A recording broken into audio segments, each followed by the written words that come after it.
Hey everybody, I'm Dr. LaChelle Wieme, and as a formerly trained nurse anesthesiologist, I wanted to give you guys a little bit of my perspective on some quantum physics basics. Now, I want to give you some background of my story first so that you can have some context, okay? When my friend Janie introduced the AO scan technology to me, she did so from the perspective of the mindset shifts. You see, as a nurse anesthesiologist and professor, I also was starting my business as a mindset and a business coach. And I loved the fact that we could use this technology to address some subconscious limiting beliefs that we had through the inner voice scan, okay? But I had a block. You see, I felt like I had to be a quantum physicist to be able to share this technology. I also want to tell you a little bit of background because I think this is going to give you some inspiration that I still, after 5 years and a medical background, do not know how to read my own vital scores. So I'm just going to tell you that pick something that is really resonant to you, like the inner voice was to me, and go with it. But if you still are finding that I can't quite share because I feel like I need to know more, I hope that I can use my own exploration around these concepts to give you a little bit of background, something to share, something to maybe understand this a little bit better so that you can get out of your own sticking away like I had to and start to share this amazing technology, okay? So let's do some quantum physics basics. And I'm gonna also say that quantum physicists still do not understand quantum physics to its full extent. So you do not need to be a quantum physicist to share AO scan. But hopefully some of these practical tools and concepts are gonna help you to feel more confident. Okay, so let's start with what the heck quantum physics is to begin with, all right? Many of us remember from high school, maybe even college, taking physics courses. And physics is really just our way to predict the world, to be able to understand how something is going to behave from a predictable manner, right? So oftentimes we can associate that physics that we learned in school to Isaac Newton and his famous story about being bonked in the head with an apple and recognizing that the law of gravity is into effect in all places inside of this beautiful planet Earth that we're in. So every single physics rule that we learned are based upon the principles that Isaac Newton brought into physics, all right? So let's fast forward into the place and time that Albert Einstein joined the equation. See, Albert Einstein started to recognize that things behaved differently when they started to look at matter in the smallest units that were there. The atom. You see, when things are put together in a bunch of atoms, the mass is going to behave differently, like what Isaac Newton found. But when they started to assess things from the atomic level, they were very unpredictable. And Isaac Newton and Albert Einstein recognized that things behaved much differently from the anatomic place than they do from a mass place. And so basically Albert Einstein taught us that atoms at the very core of the basic unit of building blocks of all matter don't behave the same predictable way, all right? Now, I want to talk to you about what this means for us in the AO scan. Everything is made up of atoms, everything. I'm talking from the clicker that I have in my hand to the hat that I have on my head to my body is made up of atoms. What are atoms? If you remember from 7th grade science class, they're really just tiny little nucleus and have electrons rotating around them. That's basically it. Now, I'm gonna just push you a little bit and challenge you to think about if I say everything is atoms. In theory, how does that actually apply to real life? So let me give you an example, all right? So here we are in the studio and the door is shut, but if somebody were to walk by and yell really loudly, we would be able to hear it inside of the studio. How is that possible? The doors are shut, the walls are solid. Sound waves are able to travel through solid things in order for us to be able to hear them. Same thing with the window that we see off to the left of me is allowing light through. The glass is solid. If I knocked on it, it would bang, but the light particles are able to pass through. Why? Because not everything is solid. It's really just the way that the atoms are packed together that give the illusion of solidness. Everything is made up of atoms, and everything, therefore, is made up of these tiny little nucleus with electrons rotating around it, always in motion. So everything that we see, whether it be myself, my hat, this clicker, are always made up of these tiny little electrons moving around and essentially energy, okay? Now, our thoughts are energy too. So as my medical background, I can get nerdy and geek out on this stuff. So if I were able to look at this video of what neurons or brain cells look like, they basically look like tiny little electronic signals passing from one to the other, and that's really what they are. And so when we think about it, our thoughts and the communication that we have going through our brains are electricity.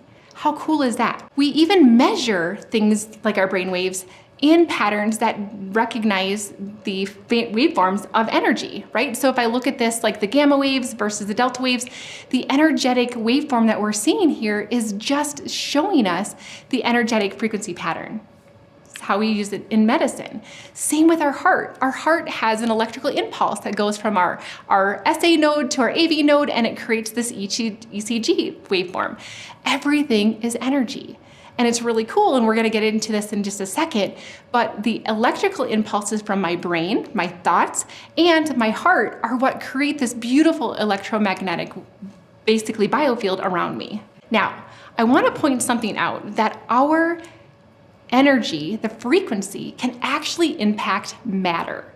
So I want you to look at this, and what you're seeing here is salt on a plate, and what they've done is they've hooked it up to a device that creates different hertz or frequencies. And as they increase the hertz, or the frequency, you'll see different patterns that start to emerge from the salt on these plates. Do you recognize anything from the AO scan? You see that our energy can actually impact matter. And that's what we're seeing by utilizing our devices to change matter inside of us. Now, the other cool thing that I want to point out is that our emotions can actually impact our frequency as well. I already mentioned that our thoughts are energy and our heart is energy, and we have all this energy from the atoms going everywhere inside of us, right? And our emotions can impact that. In fact, there have been decades of research done by the Heart Math Institute that have been able to demonstrate this. And recently, some really great research out of MIT has been able to prove that the state of the electricity in our body is impacted by our emotions. For example, if I were to use this scale of the emotional vibrational scale, you'll see that when I think thoughts and feel feelings that are associated with love and joy and peace and gratitude and freedom, my cells in my body actually vibrate faster. My frequency is higher. Versus when I think thoughts and have feelings that are associated with despair and shame and hopelessness, the cells in my body, because of the electrons in my body, are rotating slower. In fact, I didn't even try to do this, but when I just demonstrated this exact principle, I noticed that my voice got a little higher and a little bit faster when I was talking about the high emotions. But my voice got a little slower and lower when I talked about the one in the lower end of the scale, because the vibration is slower. So fascinating. Now, because we can recognize that our thoughts and our feelings can impact our frequency, impact the way in which the electrons are moving.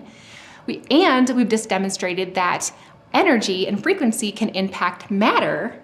I wanted to just point this out to you, that there is a famous research experiment that was done by Dr. Emoto, where he took water from several different sources and he did different things to be able to address the influence of consciousness and words and emotions on water molecules, okay?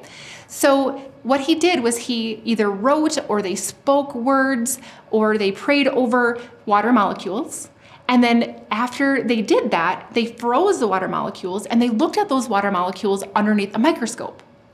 So crazy. This is the cool thing, is that when they used positive high frequency energy towards these water molecules, they actually saw under the microscope the frozen molecules conform these beautiful organized patterns like you're seeing here with the thank you and love and gratitude. But when these same water molecules were exposed to things like you disgust me and hateful energy and those types of influences, the water molecules that were frozen actually looked very chaotic, disorganized, and not beautiful at all.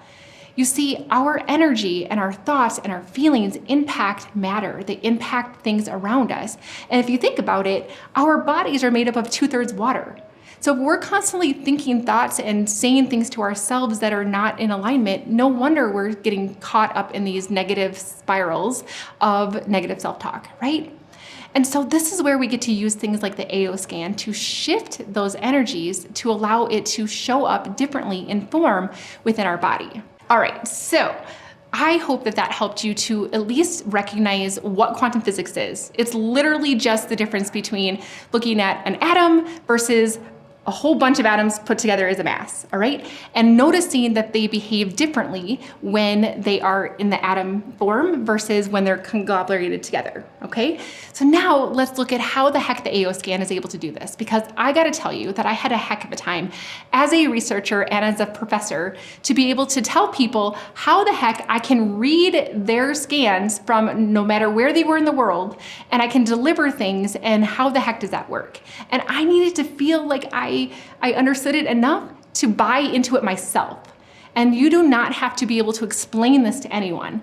But if you can watch this video and you can start to trust that, oh my gosh, like this actually works and here's a little bit of science behind it, now all of a sudden you're gonna feel confident and feel comfortable.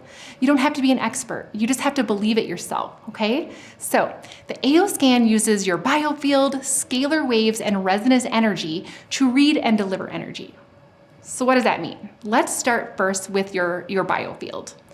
As I mentioned before, our brain and our electrons that are moving around and the neurotransmission that's going on inside of our brains is creating this energy field, as is our heart.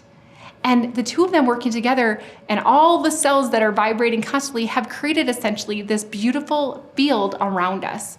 And it takes into account things like our physical state, our emotions, our thoughts, even subconscious thoughts that we're not even aware of have impacted into this, okay? And I want you to think about this like a cell phone. My cell phone can receive and give data without being plugged into anything. Crazy, right? So I can hook into the Wi-Fi, I can hook into the Bluetooth, I can hook into the network to make a cell phone call. I don't see anything, but I know that it works. It's happening because my phone is giving and receiving information. My biofield is doing the exact same thing. My biofield is constantly reading what's going on inside of me, inside of my heart, inside of my head, and what I've eaten, who I'm around, what thoughts and emotions I have, and it's basically creating this field around me. And that field is going to be able to give and receive information. Have you ever walked into a room and you're like, oh my gosh, I don't know, something's off in here, I need to get the heck out? Or have you ever walked into a room and you're like, oh my gosh, like I feel home? Or you meet somebody and you're just like, this is just, I can't, I'm drawn to them, I can't wait to talk to them. It's because you're picking up on their biofield. And so I want you to recognize that there is a piece around us that's constantly giving and receiving information.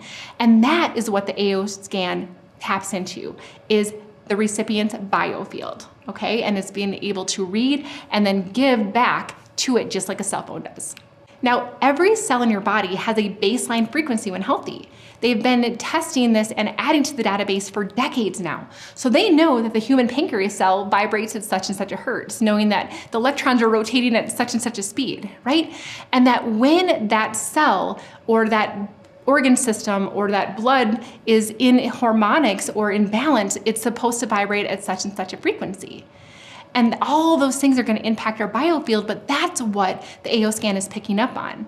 It's looking at the cells and the atoms inside of your body and comparing it to what it knows is at baseline, at rest, is true, is in balance, okay? Now, the other thing that the AO scan does is it taps into scalar waves. All right, so what the heck is that? Many of you guys are probably too young to remember this, but when I was a kid, I listened to Casey Kasem's Top 40 Countdown. So I'm in my little bedroom in my small town in Minnesota, and I'm listening to him on air in LA.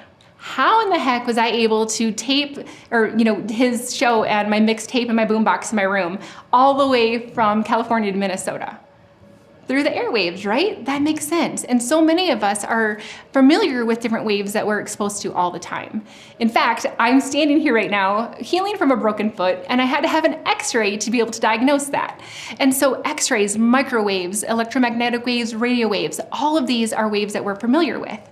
But the thing is about these types of waves is that they are impacted by walls, they're impacted by distance. So for example, When I'm at the hospital and we are getting an x-ray of a patient, I can stand behind a lead wall and I'm protected from those x-rays, okay? I also recognize that if I'm driving on the highway and I'm listening to a really great radio station and then all of a sudden it gets fuzzy and it's gone because distance impacts these types of waves. The difference between these waves and what the AO scan uses is called a scalar wave. Now, a scalar wave is not impacted by distance, it's not impacted by walls. It is literally able to maintain its integrity no matter where you are or how far you are in the world. And that's what makes this special. This is how I'm able to read scans from somebody that's across the world, because it's tapping into not the normal waves that we're used to, but scalar waves. I wanted to dive into next what resonance energy is, okay? First off, we have to acknowledge entanglement. So entanglement, I hope you're seeing this video right now of noticing that there are a bunch of electrons that are all rotating around a different nucleus here, and they're dancing, they're entangling with each other, okay? What happens with entanglement is that your body, your biofield, the cells, the atoms, the electron entanglement are actually not limited by space and time. That means that if you have an association with someone across the world, it doesn't matter if you're right next to them or if they're across the world. If you have an association with them, you have the ability for your electrons to entangle in real time with theirs. This is why we put somebody's voice or their picture or their data to enroll them into the scanner, because what that's doing is it's creating a set data point in which to now entangle with the scanner to be able to exchange those energy exchanges. It's so cool, isn't it? And so what I want you to acknowledge here with entanglement is that it doesn't matter where you are. In fact, Albert Einstein called this spooky science from a distance because he couldn't explain it. He's like, why is it that something can be transmitted faster than the speed of light? It's because once you have an association with someone, it doesn't matter the distance, they're automatically starting to entangle.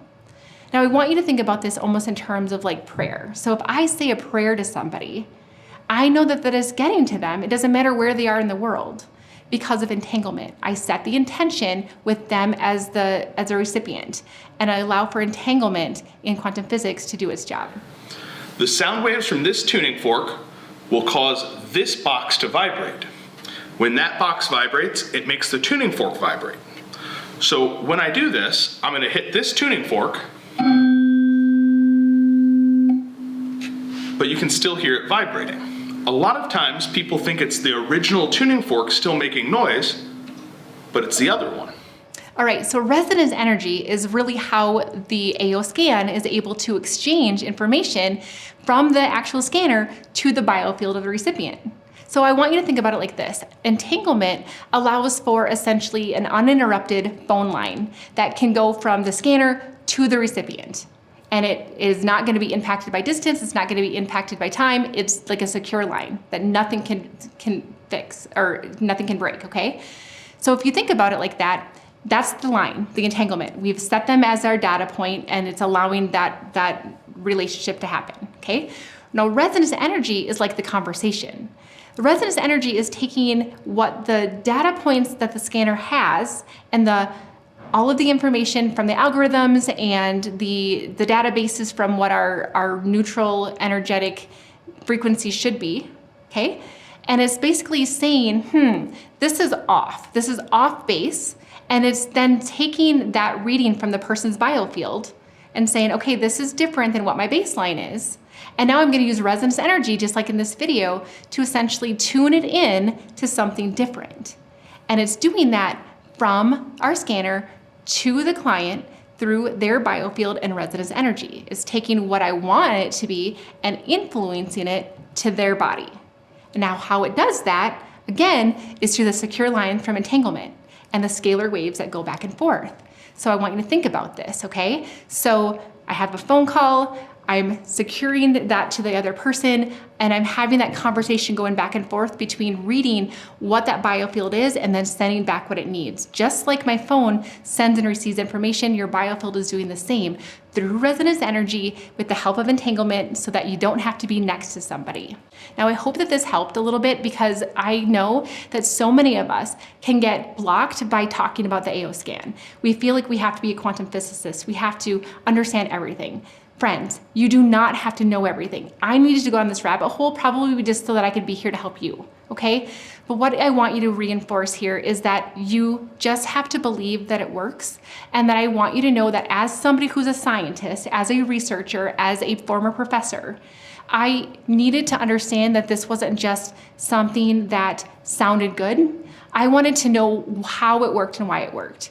And I'm hoping that today, if anything, this just gives you a little bit of background so that you feel more confident knowing that, hey, I don't know how it works, but I know it works because I have smart people that have figured that out for me, okay? But if this is helpful for you, or if you feel like, oh my gosh, I have somebody in my circle that does actually need to understand how this works, send them this video so that it's something that they can use to say, okay, I get it. I don't have to be a quantum physicist. You don't have to be a quantum physicist, but we can recognize that we have testimonies over and over again to prove that this is exactly how this is working. So I hope that this helped. And just remember, you don't have to be perfect. You don't have to know everything. You just have to believe in helping people. And I hope that this helped you.